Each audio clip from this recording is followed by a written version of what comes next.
गर्मियों के जो पौधे होते हैं सर्दियों में इनकी ग्रोथ नहीं होती है, जिससे हमारा जो पौधा है ना केवल गमले में लगा हुआ होता है और सरवाइव कर रहा होता है। अगर पौधा छोटे गमले में लगा रखा है तब तो कुछ खास ध्यान देने की ज़रूरत नहीं है, लेकिन अगर पौधा बड़े गमले में लगा हुआ है तब यहाँ पर ना आप एक चीज़ मिस कर रहे हैं। गमले का जो बड़ा सा स्पेस है आप इसे ऐसे ही जाने दे रहे हैं। अब यहाँ पर ध्यान देने वाली बात है कि जो गर्मियों का पौधा हमारा बड़े से गमले में लगा रखा है, ये पौधा लगभग फरवरी तक इनएक्टिव रहने वाला है और फरवरी के बाद ही जाकर इस पौधे में कोई नई ग्रोथ होगी या फिर इसके ऊपर हम कोई मेजर काम करेंगे। उससे पहले तक हमारा जो गमला है ये इसी तरह से पड़ा रहने वाला है। केवल हम इसमें पानी देंगे और टाइम टू टाइम जो घास फूस इसमें निकल आएगा हम केवल इन्हीं को हटाने वाले हैं, या फिर कहें तो केवल माइनर काम ही इसके ऊपर हम करेंगे। तो क्यों ना जो ये खाली पड़ा हुआ स्पेस है हम सर्दियों में अपने सर्दियों वाले पौधों के लिए इसका इस्तेमाल करें। यह आइडिया काफ़ी अच्छा है और मैं इसका इस्तेमाल काफ़ी टाइम से कर भी रहा हूँ। लेकिन अगर आप ये सोच रहे हैं ना तो आपको कुछ बातों का ध्यान रखना बहुत ज़रूरी है। आपका जो गर्मियों वाला पौधा है ये डॉर्मेंसी में है, एक तरह से पौधा इनएक्टिव है और ग्रोथ बिल्कुल भी नहीं कर रहा है। तो इस टाइम पर अगर आपके प्लांट में कोई भी दिक्कत आती है, इसके रूट्स के साथ कोई भी दिक्कत आती है या फिर प्लांट के हेल्थ में कोई दिक्कत आती है, तो एक तरह से आप अपने प्लांट को लूज़ कर सकते हैं। इसीलिए कोई भी आप प्लांट लगाएं इसके गमले में उससे पहले कुछ चीज़ों का ध्यान रखें। पहला, जो दूसरा प्लांट आप इसके अंदर लगाएंगे उसकी रूट्स हमारे मेन प्लांट के रूट्स के साथ इंटेंगल जितना कम हो सके उतना कम होना चाहिए, या फिर कहें तो दोनों की रूट्स आपस में डिस्टर्ब नहीं हो, इस बात का ध्यान रखेंगे। दूसरा चीज़, कोई भी ऐसा फर्टिलाइज़र यूज़ नहीं करेंगे जो कि हमारे मेन प्लांट को डोरमेंसी में दिक्कत पहुंचाए। तीसरी चीज़, जितना हो सके उतना कम हम अपने मेन प्लांट को डिस्टर्ब करेंगे, इसलिए मिट्टी में गुड़ाई या फिर ऐसी कोई भी चीज़, कोई भी एक्टिविटी हम नहीं करेंगे। तो इन सभी बातों को ध्यान में रखते हुए मैंने फिगर आउट किया है कि जो प्लांट हम इसके अंदर लगा सकते हैं ना वो सीजनल प्लांट में, सीजनल फ्लावरिंग प्लांट की अगर बात करें तो उसमें हम छोटे पौधे जैसे कि डैंथस के प्लांट हो गए, पैंसी के पौधे हो गए, या फिर जो छोटे छोटे पौधे होते हैं क्राइसेंथेमम के, उनके प्लांट भी हम इसके अंदर लगा सकते हैं। बाकी आप अपने अनुसार, अपने गमले के साइज़ के अनुसार प्लांट डिसाइड कर सकते हैं। सीजनल पौधों में कोशिश कीजिएगा कि जो दूसरे पौधे हम इसके अंदर लगाएंगे उनके रूट्स ज़्यादा गहराई में ना जाएं और हमारे मेन प्लांट को कोई दिक्कत ना हो। वहीं सब्जियों की बात करें तो सब्जियों में खास करके पत्तेदार सब्जियां, धनिया, मेथी, पुदीना, इन सब के पौधे आप इन बड़े गमलों के साइड में लगा सकते हैं।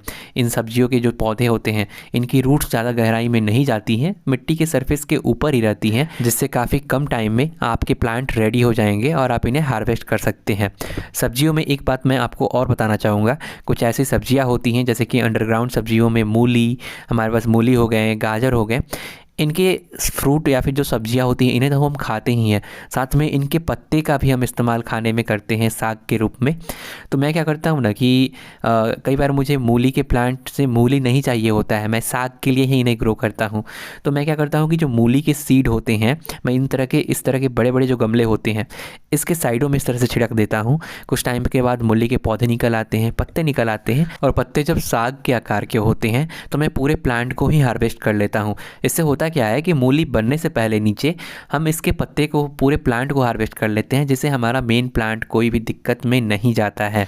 धनिया, मेथी, मूली, इन सब के अलावे आप अपने जो बड़े गमले हैं इसके साइडों में आप लहसुन की जो कलियाँ होती हैं इन्हें लगा सकते हैं, जो प्याज के बल्ब्स होते हैं इन्हें भी आप लगा सकते हैं, और साथ में जो चने और मटर के पौधे हम साग के लिए लगाते हैं इन सब को भी आप इन बड़े गमलों के साइड में ग्रो कर सकते हैं। बाकी आप अपना जो गमला है इसे एक बार ज़रूर एग्जामिन कीजिएगा, कितना गहराई है उसका, कितना बड़ा उसमें पहले से पौधा लगा हुआ है, कितना स्पेस बचा हुआ होगा, उसके बाद ही आप जो दूसरा पौधा इसमें लगाने की सोचें उससे लगाइएगा। ठीक है। अब देखिए, एक बात का और ध्यान रखना है, जब आप इसमें दूसरा पौधा लगा रहे हो उस टाइम पर आपको इसमें फर्टिलाइज़र नहीं देना है कोई भी। जब प्लांट उसमें लग जाए, आपका जो साग का पौधा है या फिर जो भी फूलों वाला पौधा है उसमें आप लगा दें, जब पौधे की ग्रोथ शुरू हो जाए उसके बाद ही आप इसके अंदर कोई फर्टिलाइज़र दीजिएगा। और फर्टिलाइज़र में भी आपको ध्यान रखना है कि केवल सड़ी हुई गोबर की खाद या फिर वर्मी कंपोस्ट या फिर पत्तों की खाद ही आपको देना है। वो भी इतना देना है कि जितना आपका दूसरा पौधा लगा है वो कंज्यूम कर सके, उसके खुराक के बराबर ही आपको उसके अंदर फर्टिलाइज़र देना है। ठीक है। अब आपको क्या करना है कि जब पौधा आपका बड़ा हो जाए, हार्वेस्टिंग के लिए तैयार हो जाए, आपको पूरे पौधे को इस तरह से निकाल लेना है। मैंने यहाँ पर अपने एक बड़े गमले में मेरे पास अनार का पौधा लगा हुआ है जिसकी अभी ग्रोथ नहीं हो रही है, उसमें मैंने साइड में मूली के सीड लगा दिए हैं। अब जो मूली के सीड हैं ये कुछ ही दिनों में हमारे ये रेडी हो गए हैं।